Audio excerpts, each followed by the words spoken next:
बंधुवर जय माता दी। आपका अपने चैनल आचार्य ऋषि शर्मा पर हार्दिक स्वागत है। सबके लिए मंगल कामना करते हुए हम आज शनि भगवान से संबंधित एक विषय लेकर प्रस्तुत हैं। इस समय हम कुछ अंतराल या क्रम से हम शनि भगवान की चर्चा कर रहे हैं और उसी चर्चा में आज हम बात करेंगे कि शनि भगवान के द्वारा किस किस प्रकार के योग बनते हैं। जो राजयोग भी हैं उसके उनके द्वारा और दुर्योग भी और स्वयोग भी बनाए जाते हैं।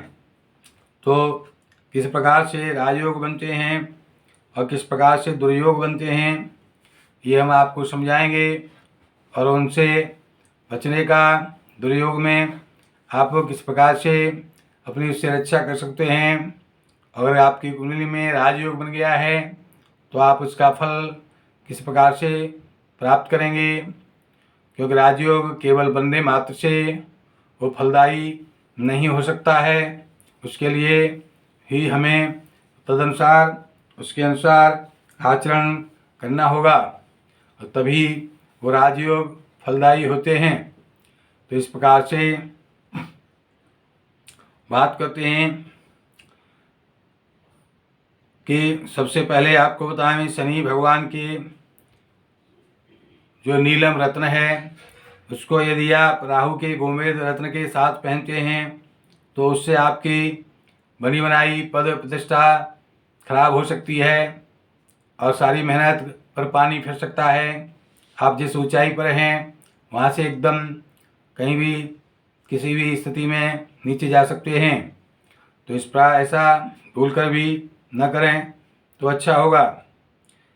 भगवान शनि से बनने वाले राजयोग की पहले चर्चा करेंगे। अगर कुंडली में ग्रहों की जो ऐसी स्थिति होती है जिससे थोड़े से प्रयास से ही सफलता मिल जाती है उसको राजयोग कहते हैं, शुभ योग कहते हैं। और दुर्योग में बहुत प्रयास करने से भी कम या बिल्कुल सफलता न मिलना जो है ये दुर्योग होने का कारण होता है। शनि के द्वारा कुंडली के कर्म और कर्म फल दाता होने से प्रभावी होता है और इसके राजयोग और दुर्योग दोनों ही बहुत ही महत्वपूर्ण होते हैं, क्योंकि ये कर्म स्थान के 10वें स्थान के नैसर्गिक रूप से प्राकृतिक रूप से 10वें और 11वें स्थान के ये स्वामी होते हैं। 10वां स्थान कर्म का होता है, राज का अधिकार का होता है और 11वां स्थान फल देने वाला और सब प्रकार से आमदनी देने वाला और उसका कर्म का फल देने वाला स्थान होता है। तो इस प्रकार से ये शनि के दोनों ही योग बहुत ही महत्वपूर्ण हो जाते हैं। शनि भगवान आप भौतिक भाव में 12 या चौथे बैठ जाते हैं तो ये जो है एक दुर्योग का काम करते हैं और समस्या देते हैं। अपनी नीच राशि मेष में बैठने पर होने पर भी ये व्यक्ति को समस्या देते हैं।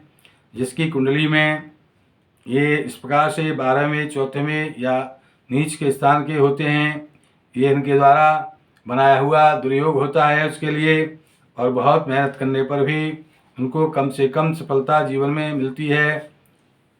तथा शनि भगवान का राहु या मंगल से किसी की कुंडली में संबंध हो जाता है तो दुर्घटनाओं का प्रबल योग बनाते हैं। ये भी बहुत बड़ा भयंकर दुर्योग होता है।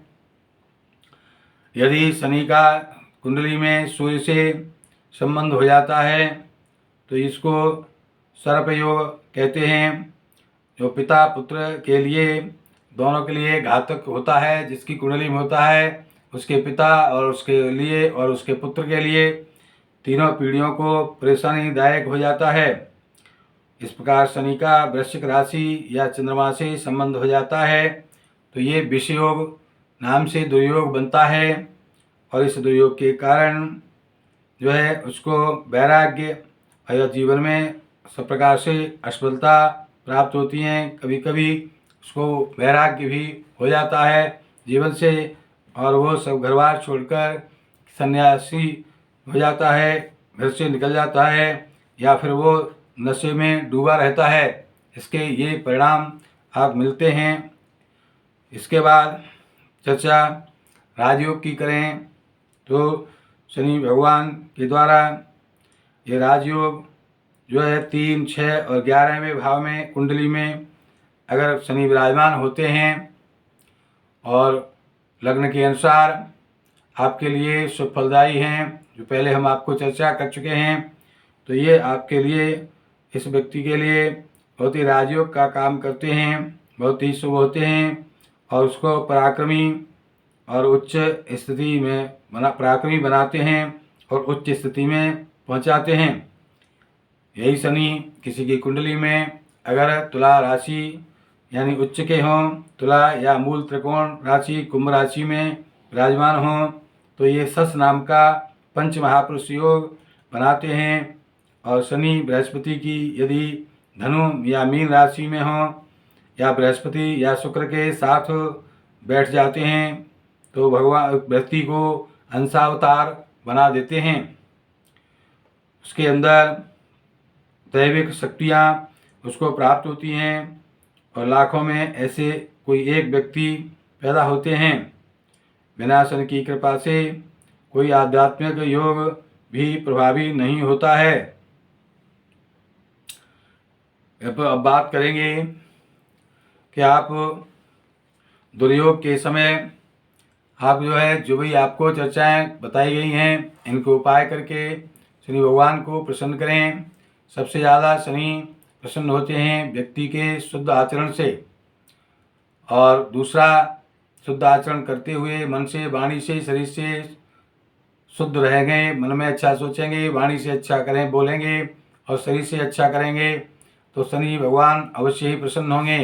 दूसरा सबसे उनकी प्रसन्नता का कारण होता है कि आप गरीब को, असहाय को, मजदूर को जो है यदि सहायता करते हैं, उन पर दया करते हैं और मन से या वाणी से या शरीर से उनके साथ कुछ अच्छा करते हैं तो इससे शनि भगवान बहुत ही प्रसन्न होते हैं। इसके अलावा अन्य जो भी ज्योतिष में उपाय बताए गए हैं वो सभी शनि भगवान को प्रसन्न करने वाले हैं, लेकिन इसके लिए सबसे पहले चरित्र का सही होना उनके लिए बहुत ज़रूरी है, तभी शनि भगवान की कृपा प्राप्त होती है।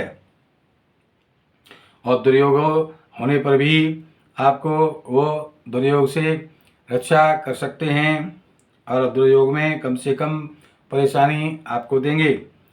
और राजयोगों को आप फलीभूत करने के लिए, मजबूत करने के लिए और आप दुर्योगों को समाप्त करने के लिए विशेष उपाय कर सकते हैं।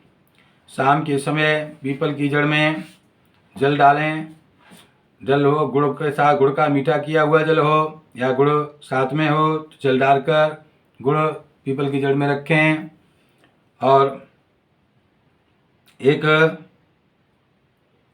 या 9,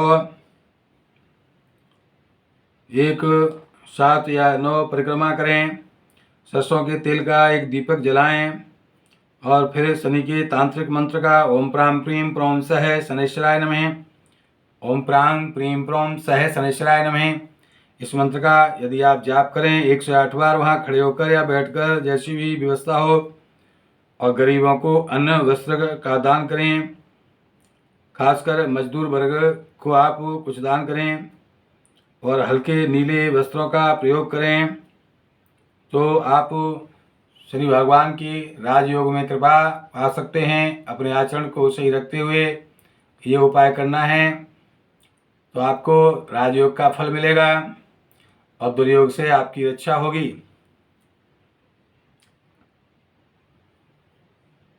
इस प्रकार से हमारा प्रोग्राम ध्यानपूर्वक सुने, समझें और तदनुसार अपनी कार्य योजना बनाकर चलें तो निश्चय ही शनि भगवान की कृपा आपको प्राप्त होगी और उनके दुर्योग से रक्षा और सुयोग में सो उसे पूरा फल आपको मिलेगा। हमारा प्रोग्राम नियमित पाने के लिए हमारा चैनल आचार्य डी जी शर्मा को आप सब्सक्राइब करें, लाइक करें, शेयर करें और शेयर करके पुण्य अर्जित करें। किसी भी प्रकार की समस्या समाधान के लिए हमारे निःशुल्क फ़ोन नंबर 8630379775 को नोट करें। जय माता दी।